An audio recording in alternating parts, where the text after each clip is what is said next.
raadiyoonii Dirree Shaggar. raadiyoonii Dirree Shaggar. raadiyoonii Dirree Shaggar.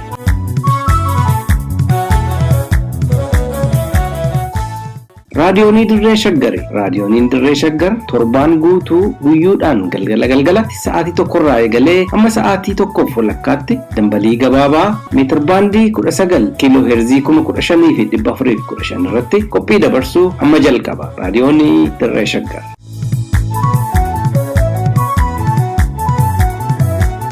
Ashamaa harka fuunee akkam jirtu kabajamtoota dhaggeeffattoota raadiyoonii Dirree Shaggar bakka jirtanitti nageenya keenya ulfinaa fi jaalalaa isinaa ga'u. Har'a guyyaan adoolessa 24 bara 2013 akka lakkoofsa Habashaatti sanbata xinnaa galgala irratti argamna. Jidduutti muuziqaa isin affeeruudhaan sagantaa keenya idilee har'aa dursee oduu isin dhageechisuu fi isin keechummeechuudhaan kan isinii waliin turu ani Gurmeechaa Gammachuuti. Haga xumuraatti waliin turaan isin affeera.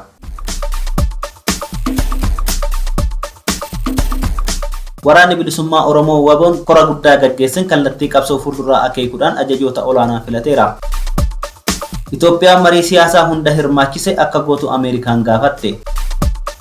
Abbaan taayitaa miidiyaalee Itoophiyaa miidiyaalee walabaa biyya keessaa ugguraa dhaabbata miidiyaalee biyya alaa himate kanneen jedhan hangafoota oduutii amma oduu tokko tokkoon isinitti hima.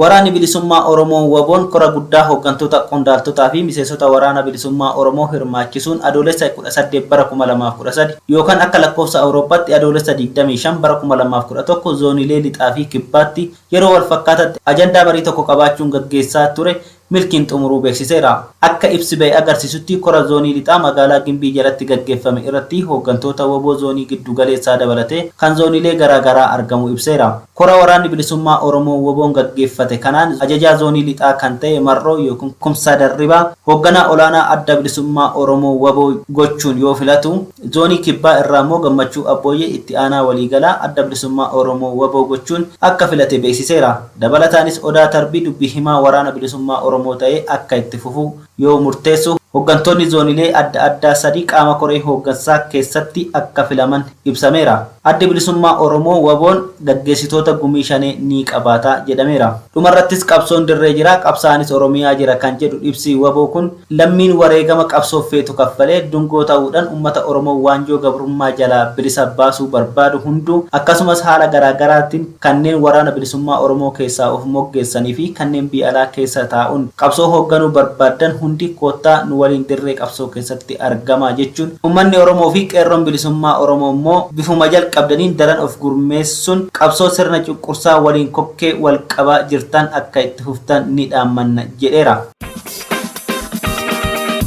Paartileen siyaasaa hunduu lolli dhaabbatee mariin biyyaalessaa haa gaggeeffamu yoo jedhan Abiin ammoo lolatu furmaata wal dhabdeetii jechaa jira. Lola humnoota Tigraay fi mootummaa federaalaa gidduutti baatiiwwan 9 godhamaa jiru paartileen morkattootaa kanneen akka adda bilisummaa Oromoo, Koongireesii Federaalaa Oromoo fi addi bilisa baasaa biyyaalessa Ogaadeen OLF waraanarra marii biyyaalessaaf waamicha yoo godhan paartiin warraaqsaa uummata Amaaraa Abiin garuu uummanni jiga duula mootummaan naannoo Amaaraa labsetti akka makamuuf waamicha godhee jira. Itti gaafatamaan sabquunnamtii adda bilisummaa Oromoo Lammii Gammachuu rakkoo biyyattii mudatee jiruuf waraanni fala akka hin taane dhaamni isaanii ibsaa turuu yaadachiisanii lolli kaaba biyyattiitti gaggeeffamaa jiru bifa isaa jijjiirratee daangaa Tigraay keessaa bahee gara naannolee ollaatti babal'achuun dhimmicha kan hammeessu akka ta'e dubbatanii hatattamaan dhaabbatee marii biyyaalessaa hunda hammateen mootummaan ce'umsaa yoo hundaa'e qofa malli furmaataa akka argamu ibsan. Waraanni kaaba biyyattiitti godhamaa jiru rakkoo walxaxaa dhalaa adeema malee furmaata hin fidu kan jedhan dura taa'an Koongireesii Federaalawaa Oromoo Piroofeesar Mararaa Guddinaa jalqabaa eegalee mariin biyyaalessaa akka godhamu gaafachaa turre mootummaatu dide. Ammas taanaan biyyattiin rakkoo kana keessaa bahuuf foormulaan biraa hin jiru jedheera. Dura taa'an paartii adda bilisa baasaa biyyaalessa Ogaadeen ONLF Abdurrahmaan Muhammad gama isaaniitiin jaarraa kana keessatti marii nageenyatiin alatti waraana rakkoon furmaata argatu hin jiru. Qaamni hunduu miira aarii keessaa bahee mari'achuu yoo baate lolli amma Itoophiyaa keessa jiru biyyattii marartoo jeequmsaa keessaa hin baasu jechuun BBCtti himeera. lola Somaalee fi Affaar gidduutti adeemsifamaa jiru wal qabatee uummanni lameenuu hortee kuush waan ta'aniif uummata wal loluu qabu akka hin taane kan dubbatan obbo Abdurrahman lolli amma godhamaa jiru lola wal dhabdee osoo hin taane lola siyaasaa ta'uu ifoomsan. Paartii warraaqsa uummata Amaaraa Abin garuu paartileen morkattootaa kanneen irraa addatti rakkoo biyyattiin keessa seenteef marii caalaa waraanni furmaata akka ta'e dubbata. Waraanni humnoota Tigraay xiyya badii eenyummaa Amaaraa irratti darbatameedha kan jedhu Abin gaggeessitoonni miseensonni fi deeggartoonni paartichaa duula kitatti mootummaan naannoo Amaaraa labsetti akka makaman waamicha godheera. Qaamoleen Itoophiyaa keessatti wal waraanaa jiran dhukaasa dhaabanii marii siyaasaa hunda hirmaachisetti akka seenan dubbi himaa ministeera haajaa alaa Ameerikaa Ned Price gaafatan. Obbo Ned Price barreeffama adoolessa 23 bara 2013 fuula Tiwiitarii isaanii irratti maxxansaniin akka ibsanitti wal dhabdeen qaamolee Itoophiyaa garaagaraa gidduutti babal'atee wal waraasisuu irratti argamu waraana osoo hin taane marii qofaan furamuu akka qabus akeekaniiru. Dabalataanis qaamoleen wal waraanan kunneen tajaajila deeggarsa namoomaaf danqaa tokko malee karaa banuu akka qaban dhaamaniiru. Dhimma kanaan wal qabatee hooggantuun dhaabbata gargaarsa Ameerikaa USAID Samantha Power deeggarsi gahaan naannoo Tigraay akka dhaqqabu dhiibbaa uumuuf torbee dhufu keessa gara Itoophiyaa akka imalan dhaabbatichi beeksiseera. Bakka bu'aan gamtaa Awurooppaa olaanaa Joseph Borrell gama isaaniitiin ergaa Tiwiitarii isaaniitiin dabarsanii konkolaattonni deeggarsa nyaataa gara Tigraay geessan ta'e jedhamee itti yaadamuun ugguramuu isaanii eeran.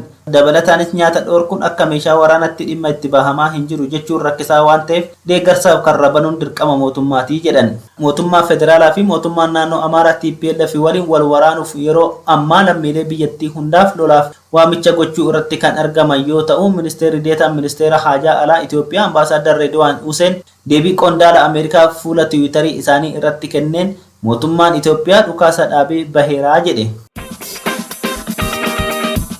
Abbaan taayitaa miidiyaalee Itoophiyaa miidiyaalee walabaa biyya keessaa ugguraa gaazexeessitoonni dhibbaan lakkaawwaman mana hidhaatti dararamaa osoo jiranuu miidiyaalee biyya alaa himate. Itti aanaan daayirektara abbaa taayitaa miidiyaalee Itoophiyaa obbo Yoonatan Tasfaayee yaada tajaajila oduu Itoophiyaatiif gidduu kana qooden yeroo mootummaan naannoo Tigraay keessatti olaantummaa seeraa kabachiisuuf tarkaanfii fudhachaa turetti dhaabbanni miidiyaalee biyya alaa odeeffannoo dogoggoraa fi sirrii hin taane gabaasuun haala qabatamaa biyyattiin keessa jirtu hawaasa idila addunyaa jalaa dhoksaniiru.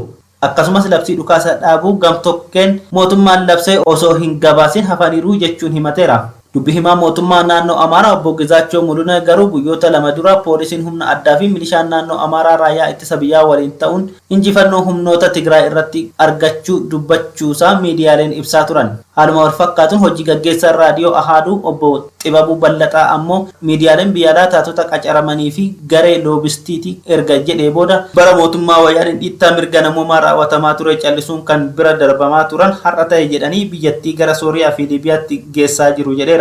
Raadiyoon Ahaaduu sirna bittaa Itoophiyaa durii fi tokkummaa Itoophiyaa ana malee warra Amaaraa leellisuun beekama. Abbaan taayitaa miidiyaalee Itoophiyaa dhaabbata miidiyaalee biyya keessaa walabaan hojjetan hedduu irratti tarkaanfii seera maleessa osoo fudhachaa jiru. Miidiyaaleen biyya alaa odeeffannoo dogoggoraa tamsaasan jedhee himachuun walabummaa pireesii kan hin eegnee fi adeemsa mootummaan yaada ofii bilisaan ibsachuu dhorkuu akka ta'e miidiyaaleen gabaasuu irratti argamu. Itoophiyaan miidiyaalee addunyaa kan akka CNN, Reuters fi kanneen biroo himachaa turuun ni yaadatama.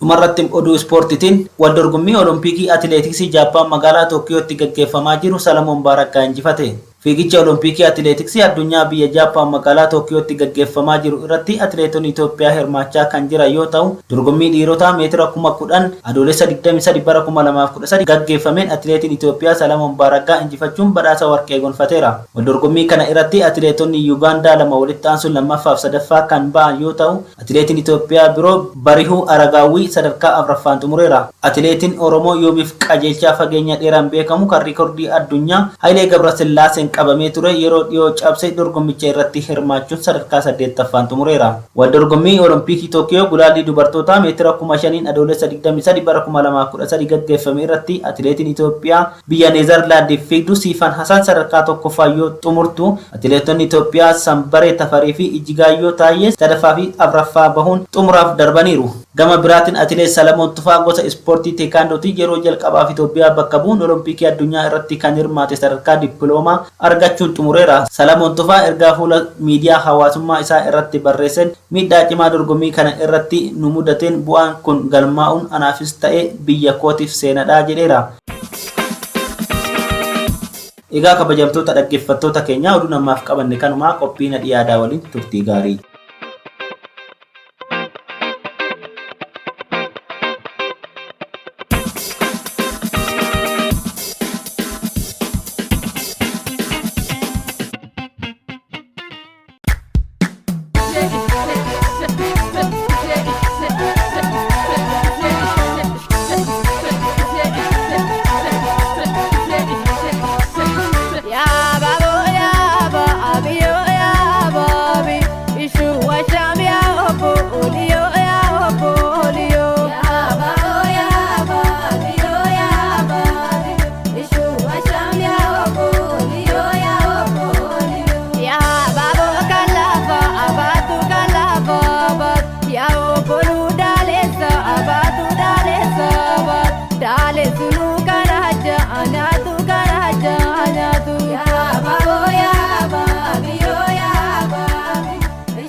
Nadhii aadaa.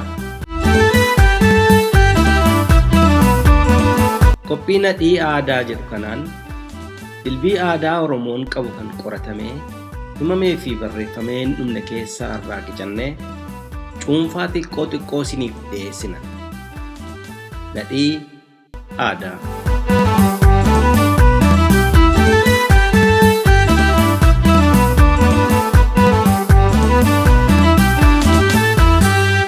Akkam jirtu jaalatamtoota dhaggeeffattootaa fi hordoftoota raadiyoonii Dirree Shaggar. Waatii maatiin keechan hunduu nagaadha. Qophiin adii aadaa keenya har'aa qabannee dhiyaannee jirra. Haga xumuraatti nu waliin akka turtaniif kabajaan isin affeerra. Qopheechee kan dhiyeechuu Gurmeechaa Gammachuuti. Gulaalaan Duubee Wayyeechati.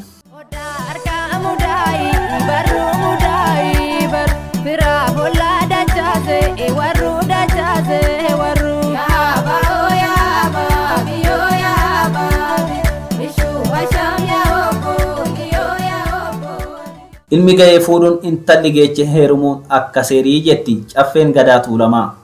Ilmi ga'ee fuudhee dhalcheet intalli geeche heerumtee deecheti kan sanyiin ilma namaa wal horee itti fufu. Ilmi namaa safuu ittiin wal fuudhee wal horee jireenya hawaasummaa nagaa fi qajeelaa ta'e godhatu qaba. Uumama kamiyyuu caalaa jireenyi ilma namaa cimaa fi daran barbaachisaadha. Ilmi namaa wal malee hin tolu, wal gargaara, wal utuba, wal tumsa. Lafa hamtuun dhuftetti harka wal qabee hammeenya wal oolcha. Kunis akkaatuma jireenya hawaasummaa keessatti haala adda addaatiin walitti dhiyaatuun ta'a. Warrooman, ollooman, biyyooman, hiriyoomanii fi firooma adda addaatiin jiruu fi jireenya keessatti gaddaa fi gammachuu walirraa qooddachaa aadaa waliin jireenya isaa walumaan bocachaa jiraatee har'a gaheera. Borus jireenyi ilmaan namaa kanarraa waan adda ta'uu miti. Hariiroo fi waliin jireenya hawaasummaa ilmaan namaa keessatti kan daran murteechaa fi adda ta'ummoo kan haadha manaa fi abbaa manaati. Isaanis ilmaan dhiiraa dhalaa walirraa horuun jiruun ilma namaa akka fuulduratti itti fufuuf bu'uura waan ta'aniifi. Akkaataan dhiirri tokkoo fi dubarri takka ittiin wal fuudhanis yoo seera qabeechan ta'e saboota adda addaa biratti safuu fi seera mataasaa qaba. Sabni Oromootis sirna gaa'elaa qeerroo fi qarree takka ittiin wal fuusisu kan mataasaa qaba. Kabajamtoota dhaggeeffattoota keenya har'aaf qabannee kan isiniif dhiyaannee waa'ee sirna gaa'elaa guutuusaa osoo hin taane gaa'ela kamuu guutuu jaataniiwwan taasisan keessaa daran murteechaa fi isaa tokko kan ta'e maalummaa fi raawwii sirna rakoo isiniin gahuuf akka ta'e isin hubachiisuu feena.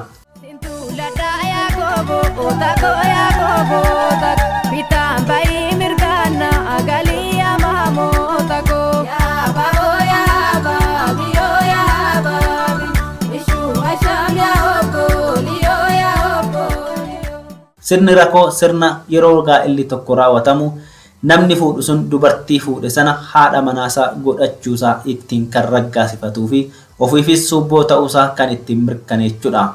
Akka aadaa Oromootti keechumaayyuu akka tuulamaatti sirni rakoo sirnoota gaa'ela tokko gaa'ela guutuu taasisan keessaa isa akkaan murteechaa ta'edha. Niitii fuudhan takka rakoo itti qaluun dirqama. Kun immoo niitomsachuu yookiin haadha manaa ishii sirrii godhachuu mirkaneechudha. Haadha manaa ofiif seera rakoo guutuun dirqama akka ta'e seeruma caffee gadaa tuulamaatu tume. Dhiirri tokko gaafa fuudhee rakkoo qalu kan suubbos ta'ee abbaa manaa seera qabeecha dubartii sanaas ta'uusaa mirkaneeffatu. Dubartii takka fardaan fuudhaniituma mana godhataniidhaaf abbaa manaa seera qabeecha yookiin ishiis haadha manaa seera qabeettii hin taasisu. Sirnoota gaa'ela keessatti raawwataman kan akka hammachiisaa, horii rukutannaa, sabbata hiikkachiisuu fi kan kana fakkaatan kamiyyuu caalatti wanti murteechan seera rakkoo kana dubartii sanaaf guutuudha jechuudha.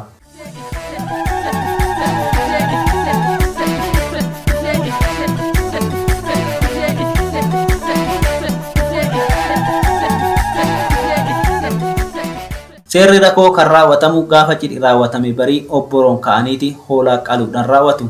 Hoolaan seera rakkootiif qalamtus hoolaa rakkoo jedhamuun beekamti. Hoolaa rakkoo namuu lafumatti qopheeffata. Hoolaa tana kan qalu gurbaa fuudhu. Yeroo inni qalu abbaansaa hoolaa tana kuffisee mataa qabee fi qalchiisa. Erga gurbaan hoolaa rakkoo tana qaleen booda abbaan ilma isaa kana harraa qabdee subboo taateertaa subbooman bulii jedhee eebbisa. Haati gurbaa immoo dhiiga hoolaa qalamtee galiitti qeessitee yookiin qoccee dhiiga sana xiqqoo irraa intala dhadhamsiisuudhaan kaan xiqqeessitee ittis facaastee horii bulii dirreen tussittaa urgooftu teechuu deechuu ta'e hiddii garaa miciraanii ta'e jettee eebbifti. Intalattiin sa'aatii kanarraa qabee seera niitomaa warra sanaa guuttatteerti jechuudha. Kana booda hoolaa qalamte sanirraa luka duraa gara bitaa muruudhaan intalattii dugdatti baachisanii karraa gadi baasu. Achittis sirna walari'aatu raawwatama. Sirna walari'aa kana kan raawwatu obbolaa gurbaa fuudhutu raawwata. Kunis jara lamaan walari'an keessaa kan hangafutu foon intalattiin baattee gadiin baate sana harka bitaan irraa fuudhee fuulduratti fiiga. Gurbaan ari'us albee qabateen fiigee dhaqqabee foon san irraa mura. Akkuma inni irraa mureen inni jala dheechaa tures foonicha amma danda'u furguuffatee gata. Walariisaan kunis sirna dhaaltummaatiin wal qabataa jedhu manguddoonni tuulamaa. Haadha manaa ofii yoo seera rakkoo guutuu baatan hoo maaltu ta'a? Muuziqaa ceesisaa kana booda itti deebinaa nu waliin tura.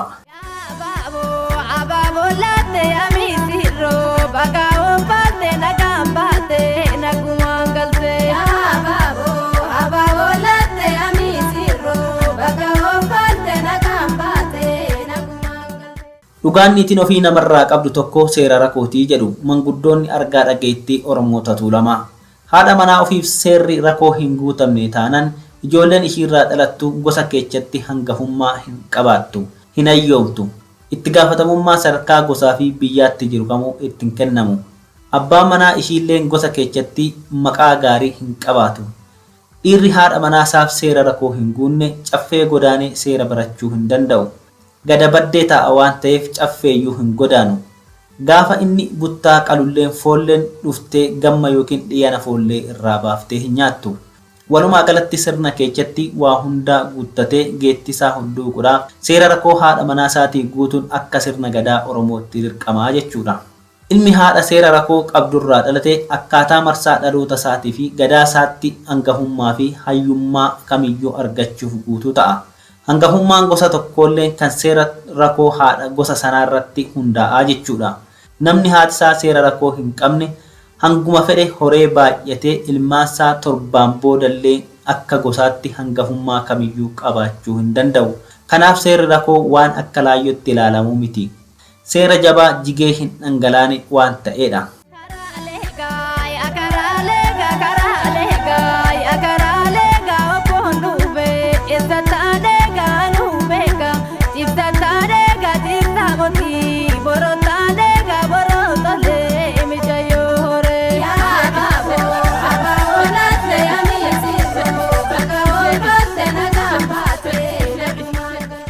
Seerri rakkoo kun kan raawwatamu haadha manaa takka qofaa otoo hin taane hanguma fuudhan maraafuu gochuun dirqama.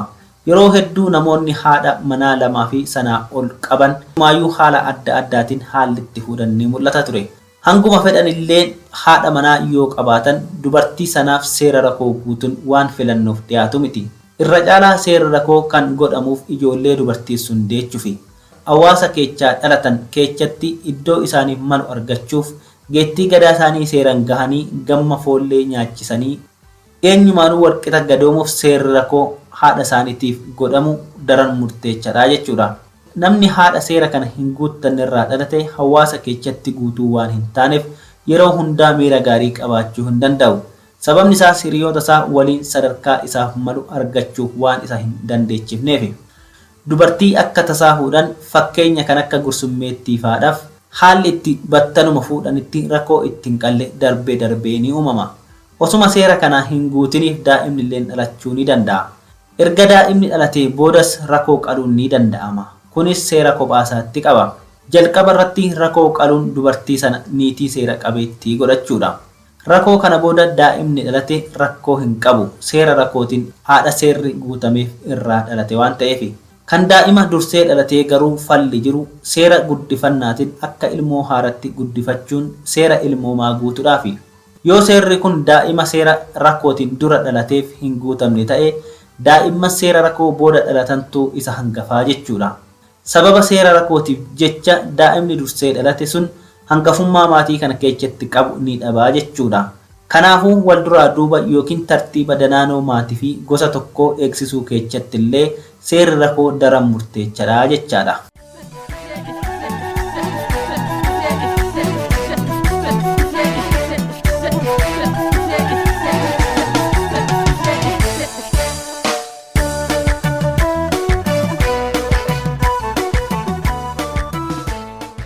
Kan biraa immoo namni haadha manaa nama biraa kan rakkoo abbaan manaa ishii duraa sun itti qale yoo fuudhe osoo seera rakkoo akka haaratti ofiif dubartii tanaaf hin guutiin yoo ijoollee irraa hore ijoolleen sun kan abbaa manaa dubartii tanaa isa jalqabaatti lakkaa'amu jechuudha. Namtichi jalqabaa osoo seera caffee gadaarratti himatee caffeen isaa murti. Sababni isaas abbaan manaa lammaffaan kun dubartii tana niitii isaa ta'uu ishii seera rakkootiin waan hin raggaasifatiniifi. Abbaa manaa seera qabeecha ta'uu hin danda'u jechuudha. Inumaayyuu akkasi gabaatti lakkaa'amuu danda'a. Abbaan manaa ishii duraa foollee itti yaamee adabsiisuu fi mursiisuyyuu ni danda'a.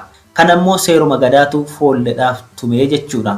Seerri sagabaa muruu kun kan haadha manaaf seera osoo hin guutiniin fuudhuu dhorku seera dirqisiisaa mirga dubartootaa kabachiisudha. Dubartiin sunis hangafummaa akka haadha manaa takkaatti argachuu qabdu seera kanaan alatti argachuu waan hin dandeenyeefi. Seerri fi hangafummaan ishii warra ganamaa kan seera rakkoo biraa qabdu sana bira jira jechuudha.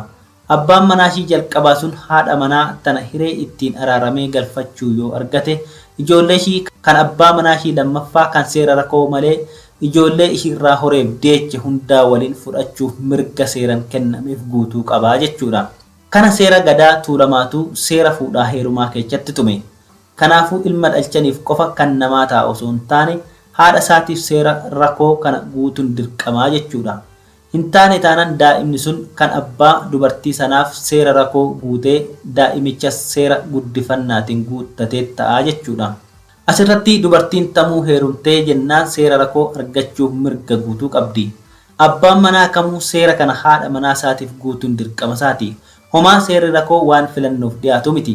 Ofiifis nama keessatti mirgaa fi haamilee guuttachuuf jecha haadha manaa isaatiif ijoollee isaatiif kabaja haamilee fi iddoo isaaniif malu akka dhaabbataniif seera kana gaafuma mana dhaabbaturraa kaasee guutuu qabaa jechuudha.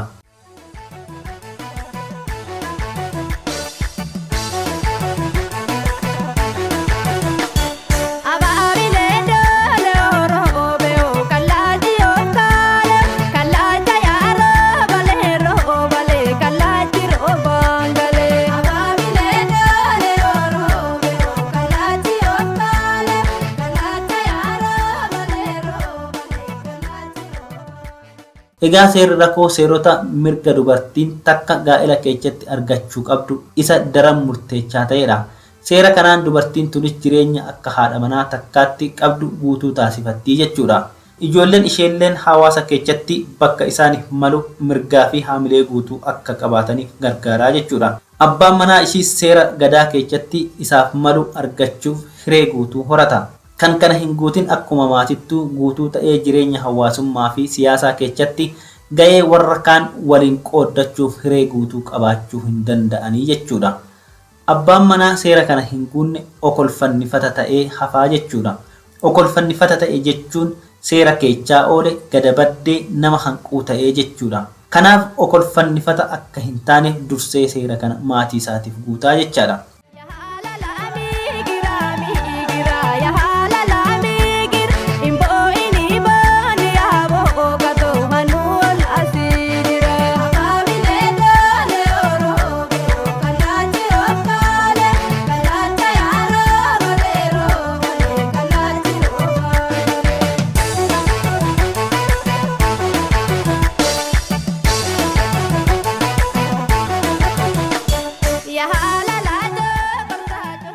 Egaa dhaggeeffattoota keenya qophiin nadhii aadaa har'aaf seera rakoo irratti qabannee dhiyaanne kana fakkaata. Torban mata duree biraatiin haga wal arginutti fayyaa ta'aa horaa keessa bulaa.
Egaa dhaggeeffattoota keenya oduu dabalatee sagantaa keenya har'aatiin akka bohaartanii fi hubannoo sakkarraa qooddatan hubanna.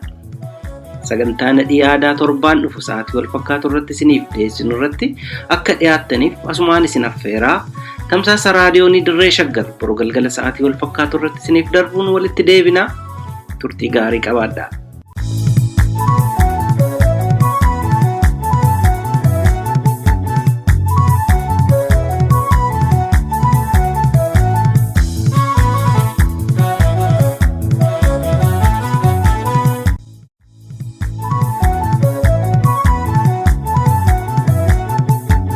raadiyoonii Dirree Shaggar.